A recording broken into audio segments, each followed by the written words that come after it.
Hello दोस्तों, डाक विभाग बचत योजना से रिलेटेड अगर आप भी वीडियो देखना चाहते हो तो उम्मीद करता हूं कि थंबनेल देख के आप इस वीडियो को इसीलिए आए। तो दोस्तों, अक्सर हमारे चैनल के इस वीडियो में आपको कुछ यूनिक वीडियो देखने को मिलेगा। यूनिक का मतलब है कि ये होता है कि आपको ज्यादातर यूट्यूब पर आप कहीं भी सर्च करेंगे, कोई भी जैसे पोस्ट ऑफिस सेविंग अकाउंट से रिलेटेड कोई भी वीडियो सर्च करेंगे तो बहुत सारी लिस्ट आ जाती है और उनमें पता नहीं इतना मिल जाएगा, उतना मिल जाएगा, इतना पैसा, इतना।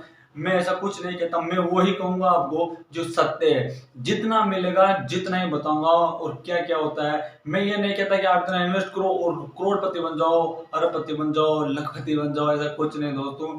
जितना जो इन्वेस्ट होगा आप करोगे उसका जितना इंटरेस्ट मिलेगा, प्रिंसिपल अमाउंट जो भी होगा, मैं सटीक वीडियो बनाऊंगा। तो इसलिए वीडियो को आप इसकी भी बिल्कुल मत करना, पूरा देखना। अच्छा लगे तो सब्सक्राइब करके जरूर जाना। मैं आपका अपना होस्ट और ये वीडियो करते हैं हम शुरू। आखिर आरडी अकाउंट होता क्या है दोस्तों? आरडी अकाउंट एक ऐसा अकाउंट होता है जिसमें आपने जैसे कम से कम, मैं बताता हूँ आपको, कम से कम 100 रुपए से आप इसको ओपन करवा सकते हो और ज्यादा आपकी इच्छा होती है तो 100 रुपए से ओपन कराने का मतलब कि फिर हमें अगले 5 साल तक हर महीने इसमें 100 रुपए जमा कराने हैं। ऐसा करके हमें 5 साल इसमें जमा कराएंगे, उसके बाद हमारा प्रिंसिपल अमाउंट और ब्याज सहित हमें मेच्योरिटी की रकम मिल जाती है।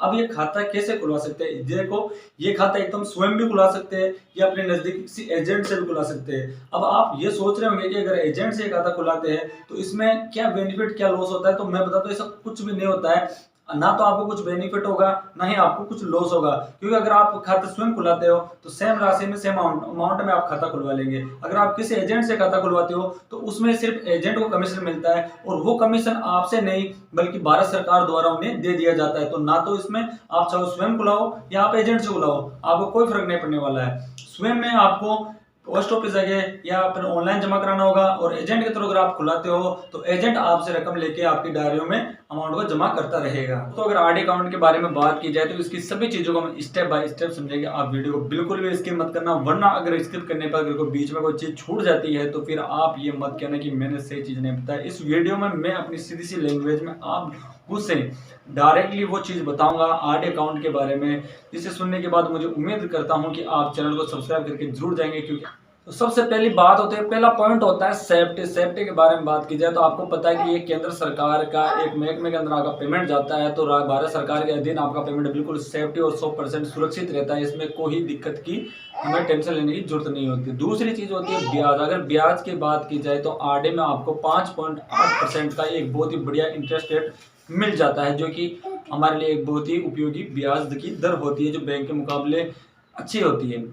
तीसरी चीज होती है इसका ड्यूरेशन। ड्यूरेशन की अवधि जो होती है आरडी अकाउंट की, वो 5 साल की होती है। आपका जो पेमेंट आपने जमा किया वो 5 साल तक आपके खाते में जमा होएगा, ठीक है। इसको आप 10 साल के लिए और आगे 5 साल के लिए बढ़ा सकते हो। सवाल ये होता है कि आरडी को जमा कैसे कराए? तो दोस्तों, आप आरडी को कैश में या ऑनलाइन या चेक द्वारा भी आप इसमें जमा की आपको सुविधा मिलती है। ये खाता कहाँ ओपन किया जा सकता है? तो मैं बता दूं कि ये खाता आप अपने नजदीकी किसी भी डाकघर में जाकर खाता को ओपन करवा सकते हो और आप ब्रांच पोस्ट ऑफिस से या फिर अपनी सब पोस्ट ऑफिस, कोई से भी पोस्ट ऑफिस से खाता ओपन करवा सकते हो।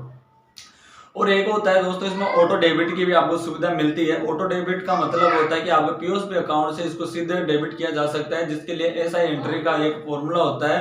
उसके लिए मैं जल्दी एक वीडियो आपके लिए बना दूंगा। ताकि रिवाइवल की क्या इस खाते में सुविधा है? तो बिल्कुल रिवाइवल की इस खाते में सुविधा है। अगर आप खाते में पेमेंट डाल रहे हो मंथली और आपके 5-6 महीने तक आपने पेमेंट नहीं डाला तो आपको बता दूं कि 6 महीने तक आपको रिवाइवल की सुविधा, अगर 6 महीने से ज्यादा आपका समय हो जाता तो फिर रिवाइवल की सुविधा नहीं होती है। तो 6 महीने में आप अपनी डिफॉल्टर फीस भर के इस खाते को रिवाइवल करवा सकते हो।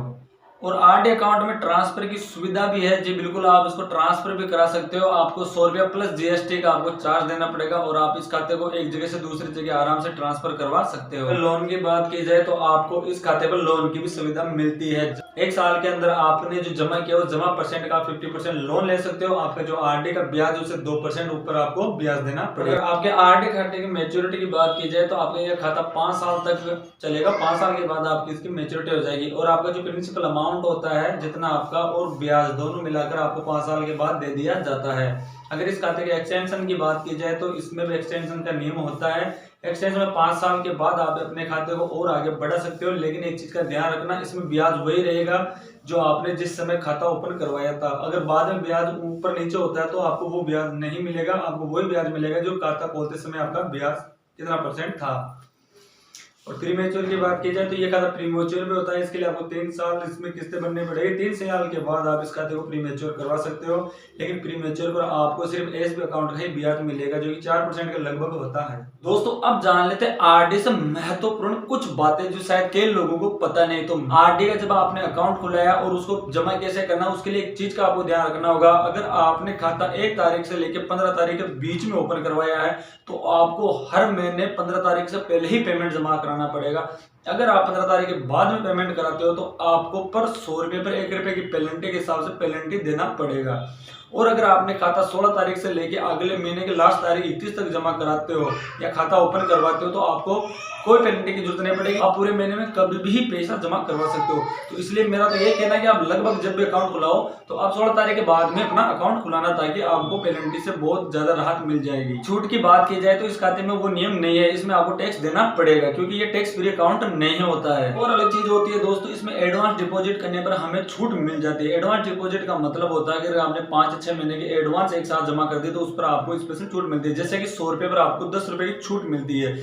उदाहरण के लिए अगर आपने 600 रुपए जमा करा दिए जो कि आपकी 100 रुपए के अमाउंट के हिसाब से 6 महीने के लिए आपने एडवांस जमा करा दिया तो उन 600 पर आपको 10 रुपए की छूट मिल जाएगी। तो एडवांस जमा कराने पर हमें आरडी में छूट का भी प्रावधान दिया गया है। और अगर आरडी के अंदर हम 12 महीने की एक मुश्त किस्त जमा कराते हैं तो हमें 40 रुपए की छूट मिल जाती है। बिल्कुल, अगर 12 महीने के 1200 के हिसाब से हमारे टोटल 1200 रुपए जमा होते हैं। अगर हम एक साथ जमा कराएंगे तो हमें 1200 के 100 के गुणांक में हमें 40 रुपए की छूट मिल जाती है। तो ये तो होती है एडवांस डिपॉजिट कराने पर आरडी खाते में हमें छूट की बात। कुछ बेसिक सी चीजें आरडी के बारे में और हम आपको बताते हैं कि आपने जितना अमाउंट शुरू में जमा कराया ना, अगले 5 साल तक के लिए आपको वही अमाउंट कंटिन्यू जमा कराना होगा। सवाल होते हैं कि आखिर आरडी के हम कितने खाते खुला सकते हैं, तो इसमें भी कोई लिमिट नहीं होती। आप एक व्यक्ति आरडी के कितने ही खाते खुलवा सकते हैं, ठीक है। उसमें कोई लिमिट नहीं रखी गई कि आप आरडी का 1 ही खुला सकते हो या 2 खुला सकते हो। तो इसमें आप कितने भी खाते खुला सकते हो। और इसके अंदर आप है ना बच्चों का भी आरडी अकाउंट खुलवा सकते हो, इसमें भी कोई ज्यादा लिमिट नहीं रखी गई है। और आप सिंगल या जॉइंट अकाउंट भी आरडी का खुलवा सकते हो, इसमें भी कोई इशू नहीं है। और दोस्तों बात की जाए आप डॉक्यूमेंट्स की तो आपको पता ही होगा, जैसे मैंने पिछले वीडियो में आपको बताया, ज्यादातर डाक विभाग की योजनाओं से मतलब कि आपकी अपनी पासपोर्ट फोटो चाहिए, आपको केवाईसी अपडेट कराने के लिए आधार कार्ड, पैन कार्ड की फोटोकॉपी चाहिए, वो सब ले जाके आप पोस्ट ऑफिस जा सकते हो। वहां पर आपको फॉर्म मिल जाएगा, फॉर्म भर के आप आराम से खाता खुलवा सकते हो और आपको पासबुक दे दी जाएगी जिसमें आपको हर महीने की एंट्री भी आपको देखने को मिलेगी। तो सीधी सी बात यह है दोस्तों, आरडी अकाउंट निम्न वर्ग के लोगों के लिए भी और भी ज्यादा फायदेमंद है। वो कैसे कि अगर मान लीजिए हम महीने के 100 रुपए, 200 रुपए या 300 रुपए गुणांक में थोड़ा थोड़ा पेमेंट जमा करते हैं तो अगले 5 साल के बाद हमें एक अच्छा खासा पेमेंट ठीक ठाक ब्याज के हिसाब से पेमेंट मिल जाता है, जो कि हमें बहुत ही सहारा बनता है। क्योंकि ज्यादातर जो छोटे पेमेंट होते हैं ना, उसे हम छोटे मोटे फिजूल खर्च में या छोटे मोटे खर्चे में निकाल देते हैं। थोड़ा सा हमें इन्वेस्ट अगर इस आरडी अकाउंट में करेंगे तो आने वाले 5 साल के बाद हमें एक अच्छा पेमेंट मिल जाता। तो मैं तो यही कहना है कि आप इस खाते में इन्वेस्ट कीजिए। अगर आप निम्न वर्ग से भी है तो जितना आपको लगता है कि हाँ मैं मंथली मेरा खर्चा निकाल के इतना इन्वेस्ट कर सकता हूँ, एक्स्ट्रा पेमेंट है, तो उसको आप आरडी में इन्वेस्ट कर सकते हो। बाकी आपको वीडियो कैसा लगा कमेंट करके जरूर बताना। वीडियो को पूरा देखा उसके लिए धन्यवाद। चैनल को आप लाइक और सब्सक्राइब करके जरूर जाना और जो बेल आइकन का बटन है ना उसको भी दबा देना, क्योंकि इसको अगर आप दबाओगे तो मैं कोई भी वीडियो डालूंगा हो सकता है वो भी आपके लिए हेल्पफुल हो। क्योंकि आने वाले टाइम में मैं एक से बढ़कर एक अच्छे वीडियो दूंगा, सटीक जानकारी दूंगा। फालतू के ऐसे वैसे बैंगल लगा के या फिर पूरी टाइम सारणी बना के ऐसे कोई मैं वीडियो नहीं बनाऊंगा। मैं वही वीडियो बनाऊंगा जो सत्य है और सटीक होगा। आपको भ्रमित करने का बिल्कुल भी उसमें काम नहीं होगा। कुछ ऐसे कंफ्यूजन होता है आपको जो मेरे हर वीडियो से दूर हो जाएंगे। तो चैनल को आप सब्सक्राइब करके जरूर जाना, बेल आइकन दबा के उसको ऑल में दबा देना, ताकि अगर मैंने पहले भी कोई वीडियो बनाया तो हो सकता है वो भी आपके लिए हेल्पफुल हो, तो वो भी आप तक पहुंच जाएगा। राम राम।